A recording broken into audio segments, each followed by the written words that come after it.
After 60, hair rarely falls all at once. It thins quietly day after day until brushing becomes a reminder rather than a routine. And what unsettles many women most is that nothing on the surface seems wrong, which is why few suspect that something as ordinary as the tea they drink each day could be influencing circulation, inflammation, stress, and nourishment inside the body, where 5 specific herbal teas may gently help strengthen hair from within. What many women do not realize is that after 60, hair health is deeply influenced by what calms inflammation, supports circulation, steadies the nervous system, and quietly nourishes the body from within, which is why in this video, I want to walk you through 5 specific teas that have been shown to gently support hair strength over time, not as quick fixes, but as daily habits that work with your biology rather than against it. I'm Dr. Eliza Hart, a board-certified obstetrician and gynecologist with over 15 years of experience in women's health and hormonal wellness. And if this topic resonates with you, please subscribe and comment the country you're watching from so I can see how far this message is reaching. Stay until the end, because I have one small but surprising insight about these teas that most women miss. And let's begin with the first one. 1. Green tea, the anti-inflammatory hair protector. Before women ever connect green tea to their hair, they usually associate it with heart health or longevity. Yet in clinical practice, I often see that the same quiet inflammation affecting joint, skin, and blood vessels after 60 is also happening around the hair follicle, slowly weakening its ability to hold and regenerate strands.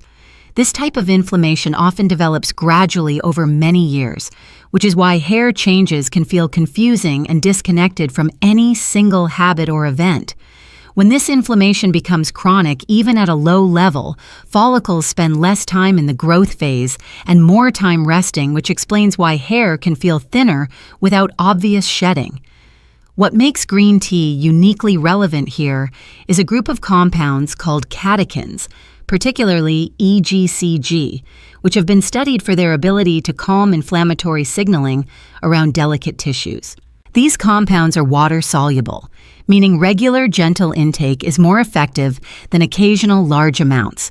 Around the hair follicle, this calming effect helps protect the tiny blood vessels that supply oxygen and nutrients, allowing follicles to remain metabolically active instead of slipping prematurely into dormancy. At the same time, green tea gently supports hormonal balance by moderating the activity of enzymes linked to excess androgen signaling, a subtle but meaningful factor in female hair thinning later in life. In real terms, this does not mean green tea forces hair to grow faster, but rather that it creates an internal environment where hair loss slows and strands are better supported over time. One patient of mine, Carol, who was 67 and convinced her hair loss was inevitable, noticed that daily shedding became far less dramatic after she replaced sweetened afternoon drinks with a simple cup of green tea, not because it acted like a medication, but because it reduced the background stress her follicles were under. She also found that drinking it consistently, rather than sporadically, made the difference noticeable after several weeks. For most women, 1 to 2 cups earlier in the day is enough to gain these benefits without disrupting sleep or adrenal balance. Using loose leaf or minimally processed tea, steeped for 2 to 3 minutes rather than excessively long, helps avoid bitterness and digestive discomfort. Drinking it too late can counteract its positive effects by interfering with rest, which is why timing matters as much as the tea itself.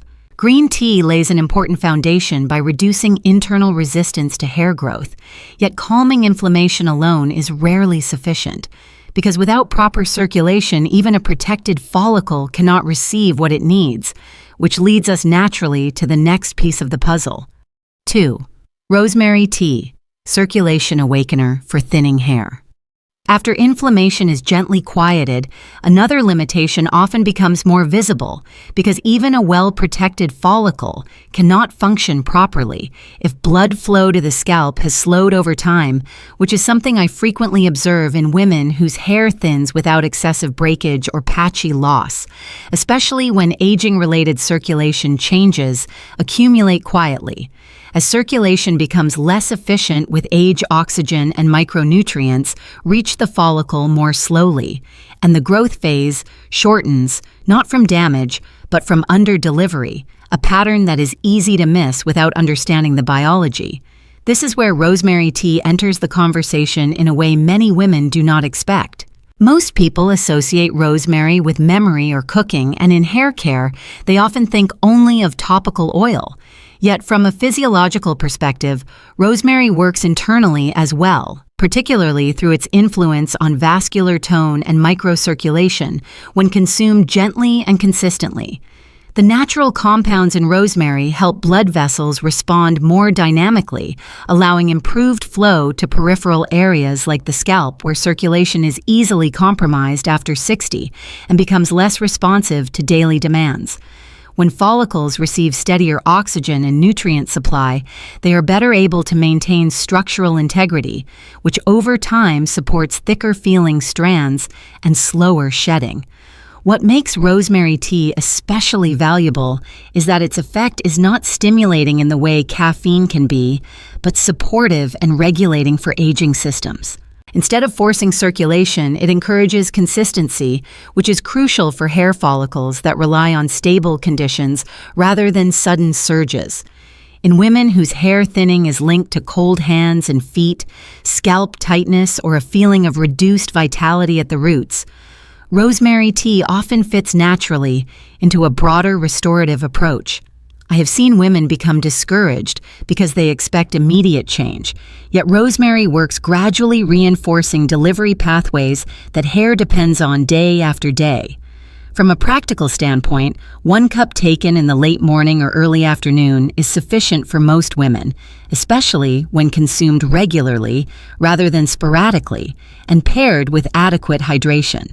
Allowing the leaves to steep gently for several minutes releases the aromatic compounds without overwhelming the digestive system, and drinking it earlier in the day avoids interference with evening rest. Rosemary tea is not about quick stimulation, but about restoring flow where time has quietly reduced it. And once circulation begins to improve, another factor becomes increasingly important because hair follicles that are finally well supplied must also remain calm and hormonally supported in order to hold on to what they grow. 3. Chamomile tea, stress-related hair shedding relief. Once circulation begins to improve, many women are surprised to notice that hair thinning still does not fully stabilize, because one of the most underestimated influences on hair after 60 is not nutritional or vascular, but neurological. In clinical conversations, I often hear women describe restless sleep, lingering worry, or a sense that their body never fully relaxes anymore. And these signals matter because hair follicles are deeply sensitive to the state of the nervous system.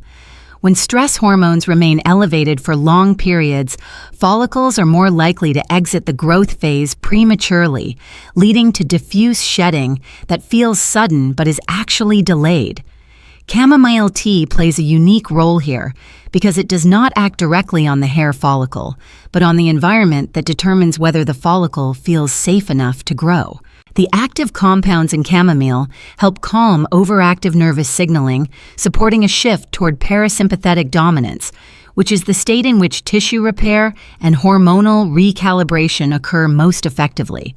For women experiencing stress-related shedding, often referred to as telogen effluvium, this calming influence can be more important than any external hair treatment because it addresses the trigger rather than the symptom. What makes chamomile particularly suitable after 60 is its gentle nature, as it does not overstimulate or interfere with cardiovascular or adrenal balance. By supporting deeper, more restorative sleep, chamomile indirectly improves nighttime hormonal rhythms, including those involved in tissue renewal and scalp blood flow. One woman I worked with, Susan, who was 71, noticed that as her evenings became calmer and her sleep less fragmented, the amount of hair she lost during washing gradually declined, not because her follicles were forced to grow, but because they were no longer being pushed into rest by chronic stress signals. From a practical perspective, 1 cup of chamomile tea in the evening taken consistently rather than occasionally, is usually sufficient to support this calming effect. It is best consumed as part of a quiet routine, without screens or stimulating activity, allowing the nervous system to associate the habit with rest. If stress has played a role in your own hair changes over the years, comment 1, and if you feel stress has not significantly affected your hair, comment 0, because understanding this difference helps guide what truly needs attention.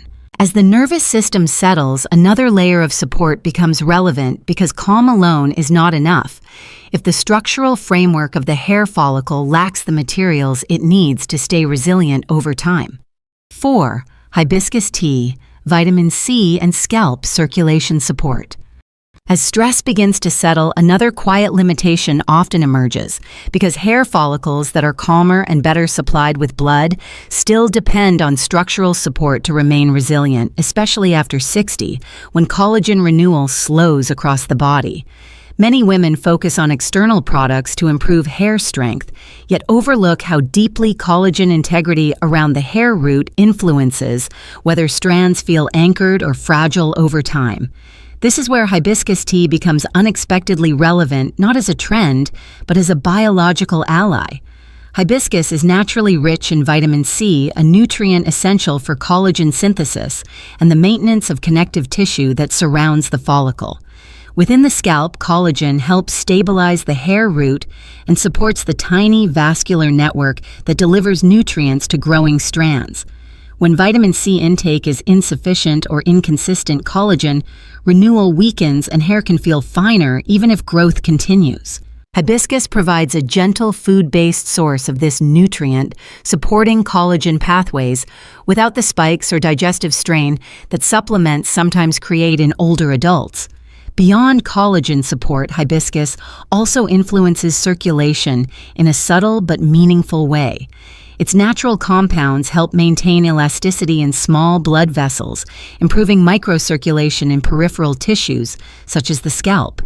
For women who notice hair thinning accompanied by dullness or a lack of vitality at the roots, this improved circulation can enhance nutrient delivery and support a healthier growth environment. Over time, this combination of collagen reinforcement and vascular support helps hair feel stronger and more resilient rather than simply longer. Clinically, hibiscus is particularly useful for women who cannot tolerate stronger stimulants or who experience dryness or fragility rather than excessive shedding.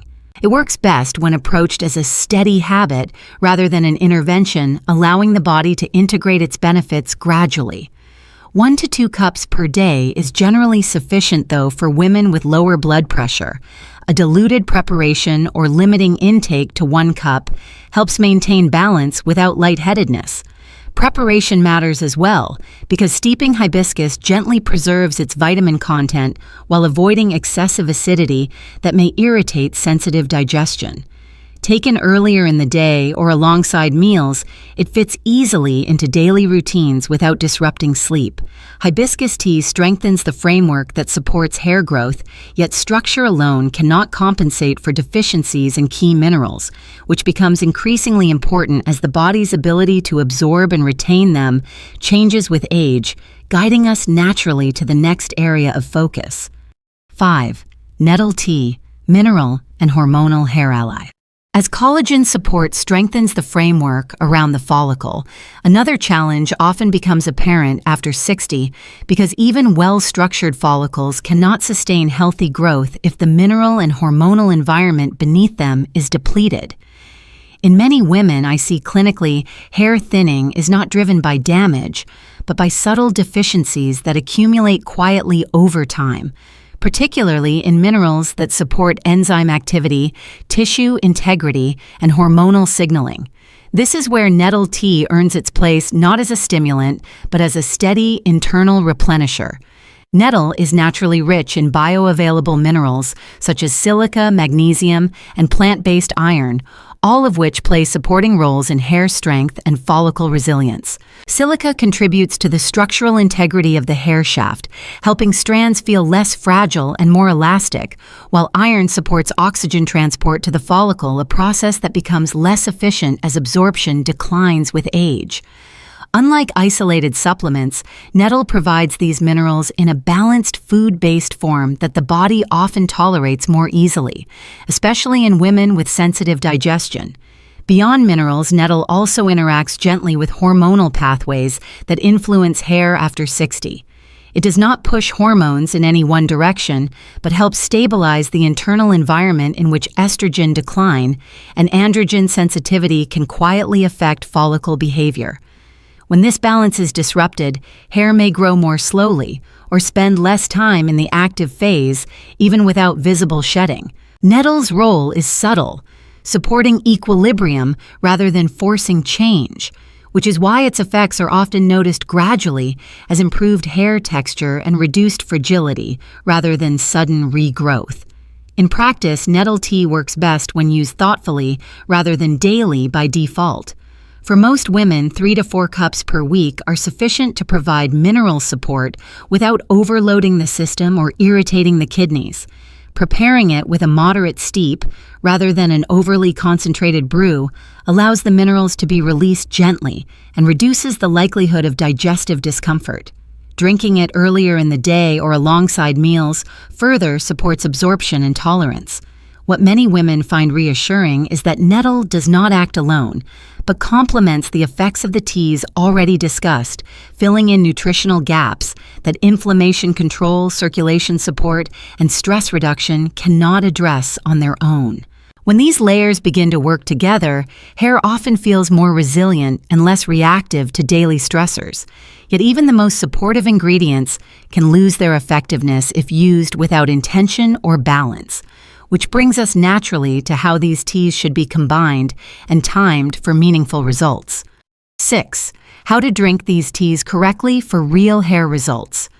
By the time women reach this point, the most common mistake I see is assuming that adding more automatically means better outcomes, when in reality, hair after 60 responds far more reliably to rhythm and consistency than to intensity. Each of these teas supports a different biological layer, and when they are consumed without structure, their benefits can overlap inefficiently or even counteract one another. The goal is not to flood the body, but to create a calm, repeatable pattern that the nervous system, circulation, and follicles can adapt to over time. For most women, the day should begin with green tea taken in the morning, when inflammatory signaling tends to rise, and the body is most receptive to gentle metabolic support. Drinking it earlier allows its protective effects to work throughout the day without interfering with sleep later on. This is also the time when circulation begins to increase naturally, making it an ideal window to support micro blood flow to the scalp, while energy levels are rising. As the day moves forward, rosemary or hibiscus tea fits best in the late morning or early afternoon when circulation can benefit from additional support without tipping the body into overstimulation. Rosemary works particularly well on days when you feel cooler at the extremities or notice scalp tightness, while hibiscus is better suited for days when hair feels fragile or lacks vitality. Alternating between these two rather than combining them prevents overload and keeps the system responsive. Evening is where chamomile belongs, not because it directly feeds the follicle, but because it prepares the internal environment in which repair happens. Hair follicles do much of their recovery during deep rest, and a calm nervous system allows hormonal rhythms to settle into patterns that support growth rather than shedding. Keeping chamomile as a consistent nighttime cue helps reinforce this restorative cycle. Nettle tea, unlike the others, does not need to be consumed daily to be effective. Rotating it 3 to 4 times per week provides mineral support without placing unnecessary demand on digestion or kidney function. Drinking it with meals improves tolerance and absorption, especially for women who are sensitive to stronger herbal preparations. What matters most is patience, because these teas work with the hair growth cycle rather than against it, and meaningful changes often appear after 4 to 8 weeks of steady use. When approached this way, the routine feels supportive rather than demanding, yet even a well-designed pattern can lose its effectiveness if certain habits quietly undermine it, which makes it essential to understand what to avoid as carefully as what to include. 7. Common mistakes that make hair thinning worse. Even when women choose the right teas, progress can stall if certain habits quietly work against the very systems they are trying to support.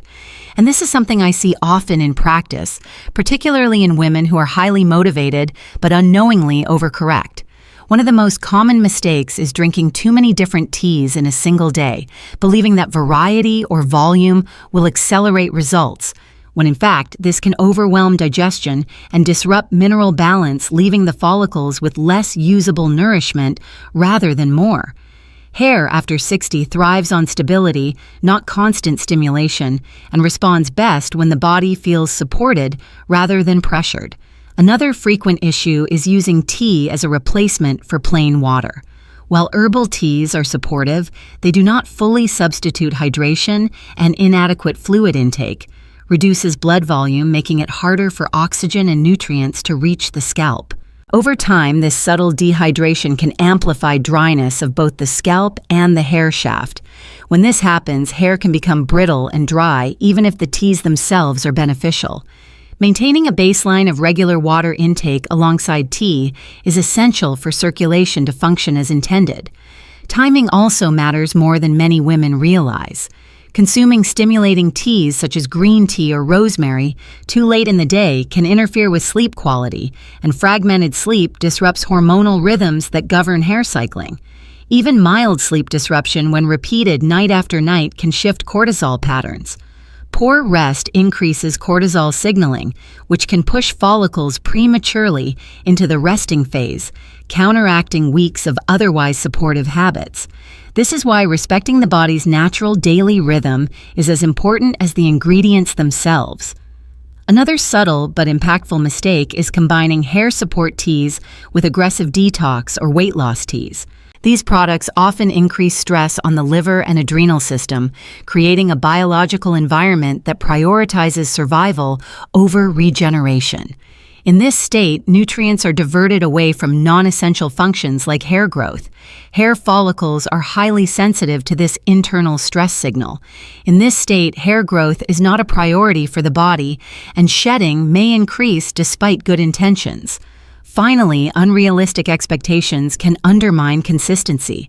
Hair growth follows a slow cyclical process, and expecting visible change within days or a week leads many women to abandon supportive routines too early, often just as internal conditions are beginning to stabilize. When these teas are approached as long-term nourishment rather than quick solutions, they align with the body's natural pace, allowing follicles the time they need to stabilize, recover, and hold on to the hair they grow. Hair thinning after 60 is not a sign that your body is failing you, but a quiet message that your system needs calmer, signals steadier circulation, and more thoughtful nourishment from within. As we have seen, these 5 teas are not quick fixes or miracle cures yet. When used with consistency and intention, they help create an internal environment where hair follicles feel supported rather than strained. My advice is to begin simply. Choose 1 or 2 teas that fit your daily rhythm. Give your body several weeks to respond, and observe changes with patience instead of pressure. Because hair health always reflects long-term balance rather than short-term effort. If this video has helped you understand your hair in a new way, and you would like to support the continued creation of educational content like this, you can consider making a small donation to help this channel grow and reach more women who need this guidance. Please remember to like this video, share it with someone who may benefit, and subscribe to the channel for future updates. Thank you for spending your time here with me and for being part of this growing community.